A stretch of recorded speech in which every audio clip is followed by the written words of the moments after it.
Hello friends, Jeff here from House of Heresy. I'm back again with another pack cracking episode. And today we're going to do a channel first. We're actually going to, for the first time on the channel, open a Dominaria Remastered draft box. So, I've been sitting on these for a little while. And then I ended up picking up another one with the Barcelona festival in a box. So, figured we'd go ahead and give one of these a go, because you know what, I obviously love everything that we get out of our collector side of it, but I generally don't open a lot of the draft. So let's see how it goes for us. I have had drafts boxes opened for me when doing like box battles or box breaks and stuff with Wildcat MTG and Pack Opening Addict. Please go check them out if you have never seen or heard of them before, because they are awesome. They definitely helped give inspiration for the channel. But I personally have not opened any of these really definitely not on channel here. So let's dive on in. These ones I believe are not in the Japanese printing, so they are going to be, as we would normally expect, commons followed by uncommons, followed by a rare. In this case, Umbilicus.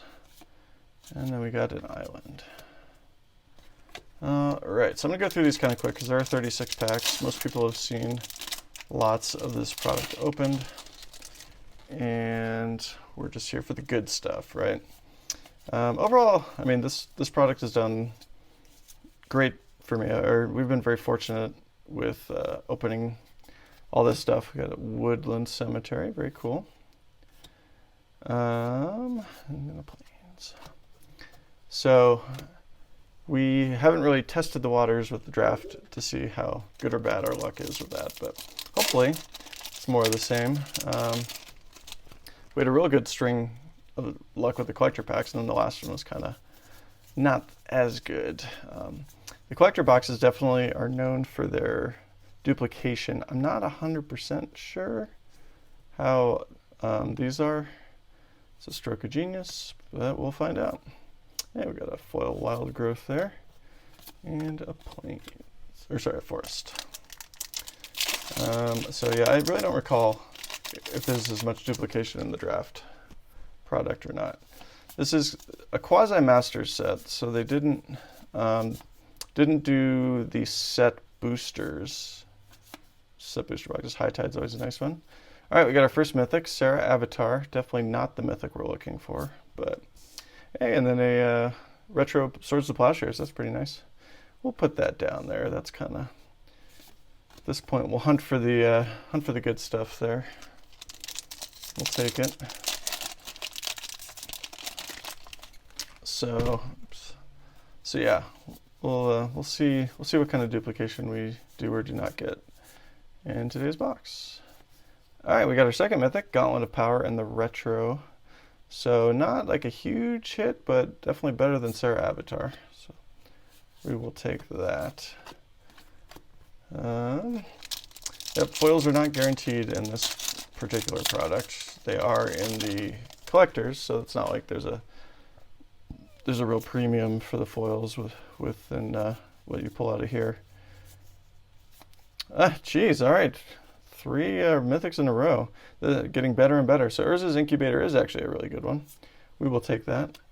That's a solid pull. We got Ovenize, Voice of All in the foil, and a mountain.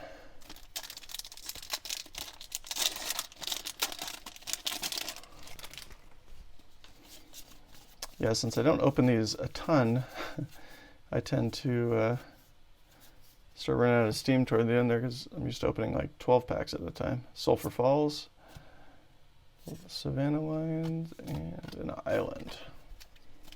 But we'll try to make this a relatively quicker video for everybody, because again, nobody's super concerned with the regular foil or regular commons and uncommons. We'll take a crop rotation though. That's pretty good. Put that down there. Floodgate. Hey, Bordeaux Maze of Ith. All right. We'll track the Bordeaux cards because they're going to be Bordeaux and retro rares. I guess we've kind of already given up on that.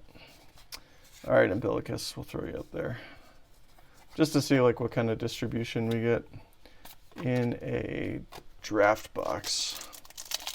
In the collectors, you're guaranteed one of each per pack, and then you'll get a second as a foil of one or the other. Counterspell is always good.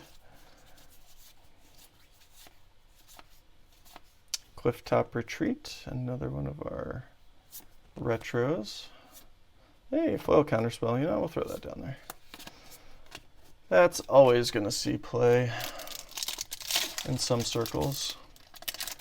It's not quite as popular at the highest level there. Like, I don't think CEDH really plays counterspell as much. Hey, Gamble, all right, we'll take that.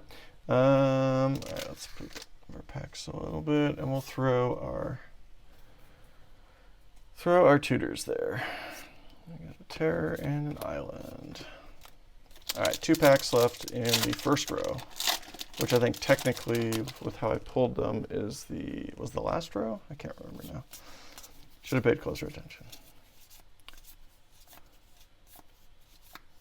And Kamal, Fist of Krosa is our 4th mythic. So again, not like a super high-powered mythic, but you know, a mythic nonetheless. So we're already 4 mythics in, which is pretty good.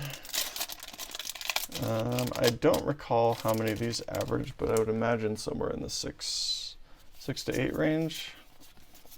Seems to be a more common number these days from Wizards. Hey, all right, so we got a second gamble. So I'm wondering if we are starting to see that duplication or if that just is pure happenstance. Okay, so first row's down, going to row number 2. Which again, I don't recall how I pulled them out and where I placed them over there in the piles. So Swords to Plowshares, always a good one. We got Vexing Sphinx as our rare, Goblin Matron, and a Swamp. All right, we're definitely not hitting any crazy hits. Urza's Incubator is nice. It's pretty good. Maze of Ith, not terrible.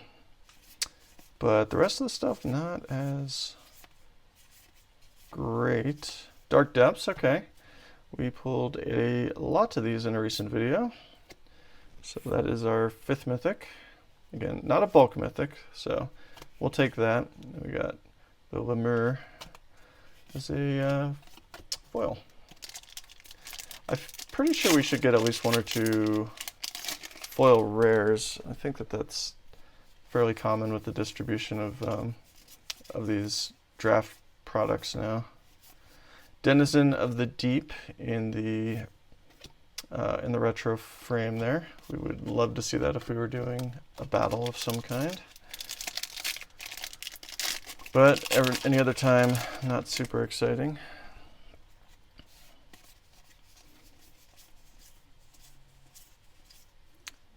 Elvish Spirit Guide is good. And a Lotus Blossom. Silver Dagger and an Island. Alright, we're getting pretty close to the halfway point of the box here. Definitely pulled more mythics than I thought we would. Right up, or this far in. I feel like we're probably going to hit a dry spell there before too long. Unless we just went crazy with the mythics this time. We got an Absorb as our rare.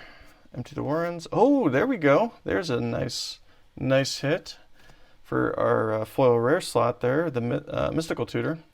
We will take that. That is great.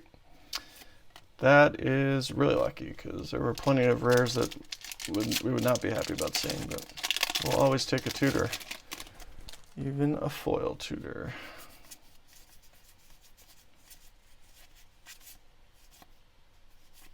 Body Snatcher.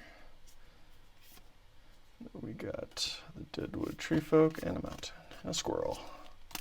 Yep, definitely over the halfway point here. So hopefully we get one or two more rares and or mythics in the foil slot. That'd be nice.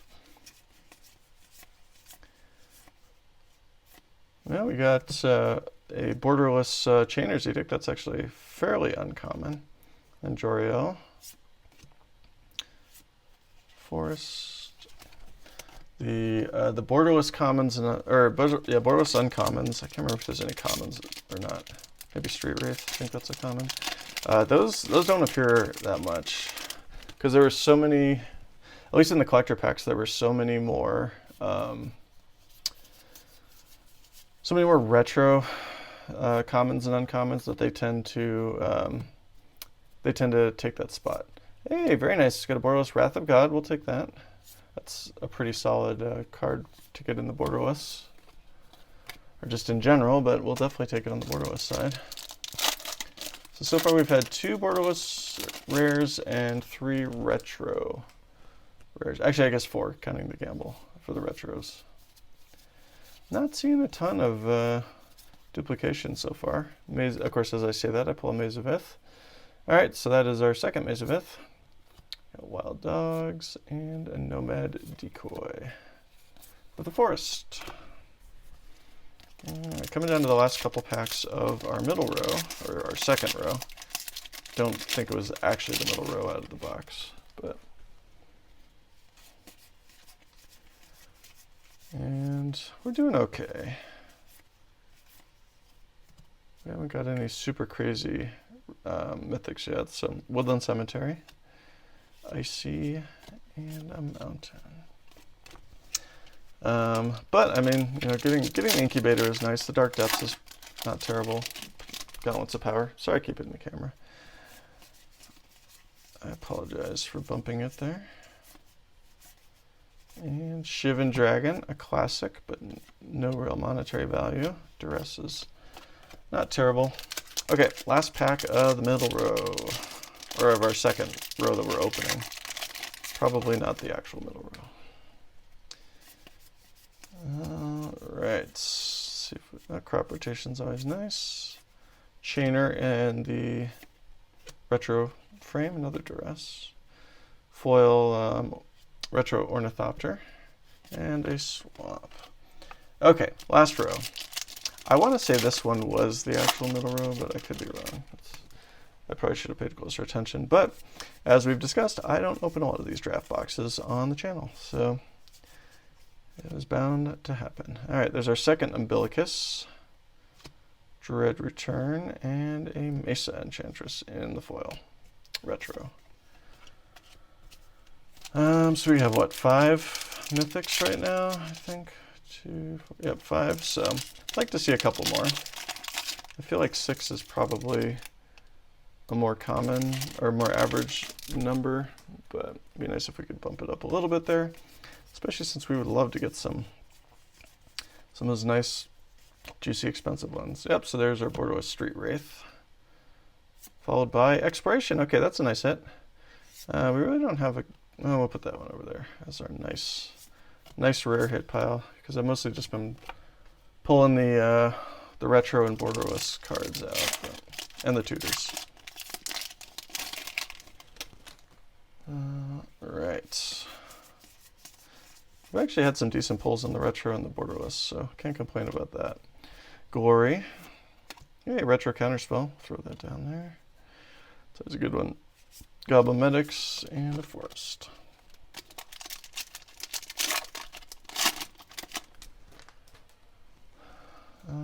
Okay, come on, let's see some of the big heavy hitters here as we go into the final packs. All right, World Gorger, not what I would call a heavy hitter, but that is a retro mythic, so not exactly what we're looking for, but oops, sorry, hit the camera there again. All right, I would say we're probably not going to get any crazy mythic pulls. We will take a Birds of Paradise, though. That is a nice hit. Put that down there with the Exploration, Rada, and an Island. So, not worth a ton of money, but it's definitely not a bulk rare either. I think the retro foil is actually worth a decent amount. That's like 30-something bucks last time I checked. But the regular one is still worth a little bit. Sulfuric Vortex, Spirit Link. Hey, another foil. So we got the Retrofoil Siege Gang Commander. We'll put that in the pile with the shiny stuff there. So, not a super crazy hit, but at least it was a retrofoil rare, so we'll take that. Right. Coming into the last few packs here. Yeah, Triskelion in the borderless. We've got lots of Triskelions, not really the one we want to see, but it is what it is.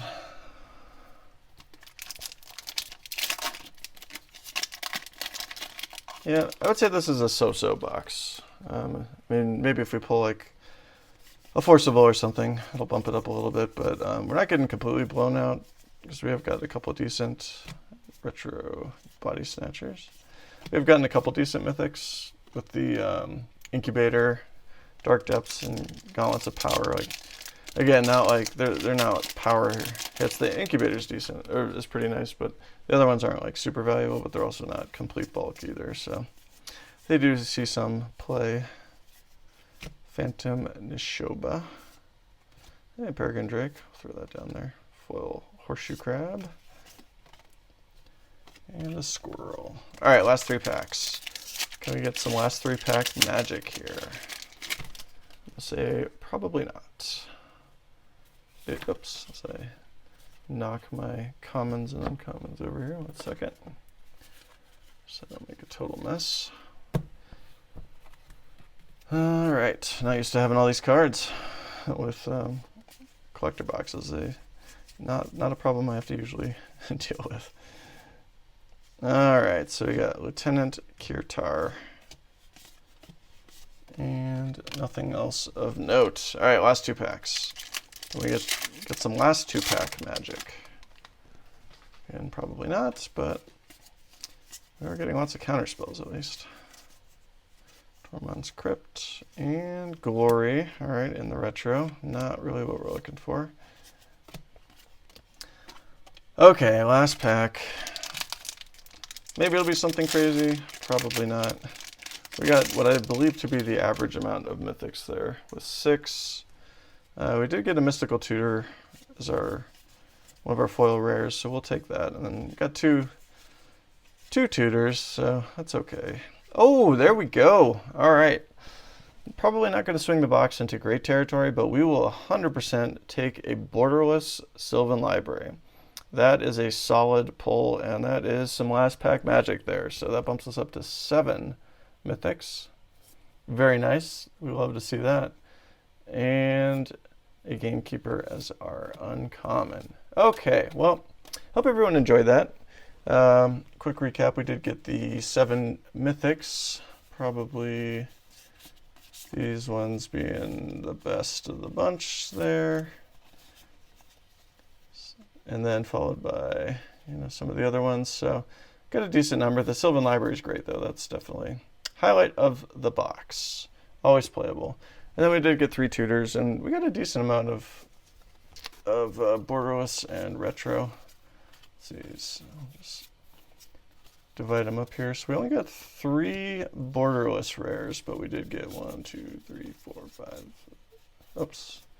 Put the Maze of Ith up there. So 2, 4, 6. So we got 7 retro frame rares. One of them being a foil, so we did get the Siege Gang Commander. So that was okay, I guess. I don't know. I'm really not sure exactly what the distribution is in these draft boxes, but all right. Well, I hope everyone enjoyed that. Thanks for watching. As always, if you liked what you saw, please give us a like. If you'd like to see more, please subscribe. New content coming out every week. And as always, throw some comments down there. This is obviously my first foray into the draft boxes, but anyone else still picking these up? They're still decently priced. I think they're in what, kind of like the 150-ish range, which for a quasi-master set's pretty good. Not that far off from like a Phyrexial will be one draft box or something. So yeah, throw some comments down there. And as always, thanks for watching, and until next time.